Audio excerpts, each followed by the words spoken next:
Bienvenue dans cette vidéo sur le calendrier boursier pour la semaine du 29 août au 2 septembre. Alors, semaine un petit peu particulière parce que ça va être la semaine de la reprise sur les marchés financiers. On a eu un mois de juillet et d'août, une période estivale où les marchés se sont un petit peu endormis. On s'est mis à ranger sur des bornes basses et hautes d'environ 2% d'amplitude, donc très très très peu d'amplitude, un marché très lent.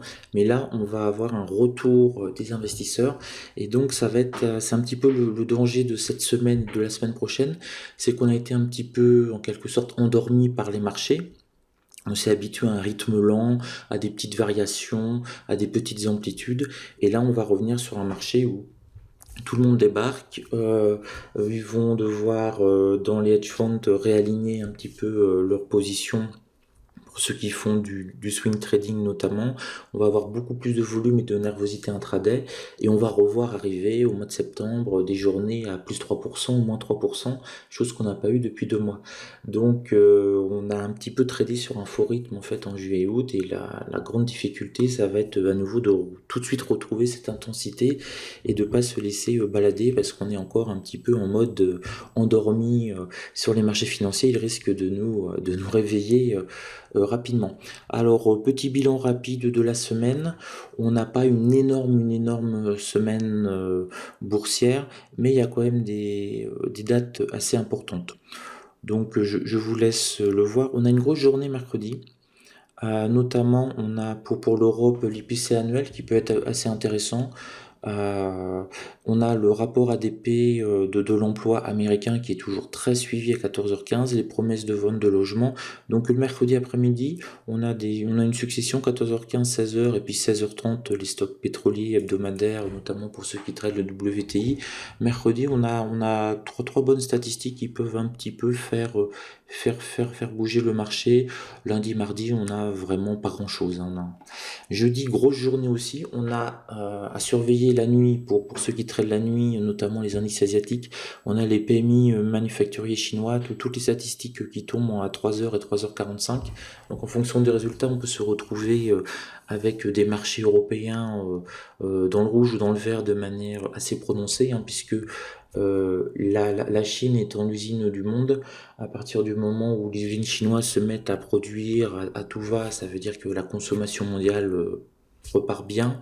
Et au contraire, si on constate une baisse de l'activité manufacturière en Chine, c'est un mauvais signe pour l'économie mondiale. Ça veut dire que, par exemple, Bob et Barbie aux États-Unis n'ont pas consommé, et les Américains représentent entre 20 et 25% de la consommation mondiale. Je vous ai mis le PMI manufacturier du Royaume-Uni, parce qu'il va être très très suivi après le Brexit, voir si comment le Royaume-Uni réussit à s'en sortir, s'ils vont nous amorcer une petite phase de récession ou non. Et là, avec l'indice PMI, on va vraiment pouvoir le voir.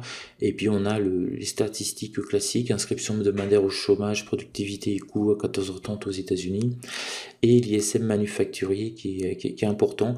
Donc la journée du jeudi 1er septembre, ça va être vraiment la rentrée entre guillemets officielle sur les marchés financiers, et on a toute une batterie d'indicateurs très importants, les PMI manufacturiers chinois et le PMI manufacturier de l'Allemagne, de la zone euro, du Royaume-Uni, et on nous rajoute l'ISM manufacturier américain. Donc jeudi, grosse journée, ça devrait pas mal bouger.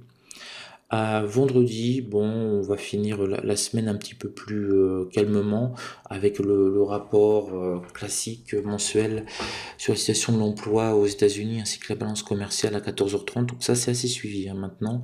Donc ça risque de bouger. En plus, climat du vendredi après-midi, et les commandes industrielles aux États-Unis à 16h. Donc en résumé, une semaine qui va commencer un petit peu lentement lundi, mardi, qui va aller crescendo. Un mercredi, ça commence à être assez intéressant. Jeudi, la grosse journée au niveau des statistiques économiques qui va nous permettre de prendre le pouls de l'ensemble du monde, hein. On passe par la Chine, l'Allemagne, l'Europe, le Royaume-Uni, les États-Unis. Donc tous les gros sont là. Donc jeudi, grosse journée. Vendredi, un petit peu plus calme, mais il va falloir quand même se méfier de ce rapport du gouvernement sur la situation de l'emploi aux États-Unis. Et puis surtout se méfier de nous-mêmes, puisque comme je réinsiste en conclusion, on est habitué à des journées un petit peu molles depuis plusieurs semaines, mais là, la nervosité va revenir, il va falloir être à nouveau à notre tour beaucoup plus agressif et savoir couper plus rapidement nos pertes en cas de mauvaise position, parce que ça va pouvoir débouler très très très rapidement cette semaine et la semaine prochaine. Ça y est, on est reparti dans les starting blocks. Je vous souhaite une belle semaine de trading à tous.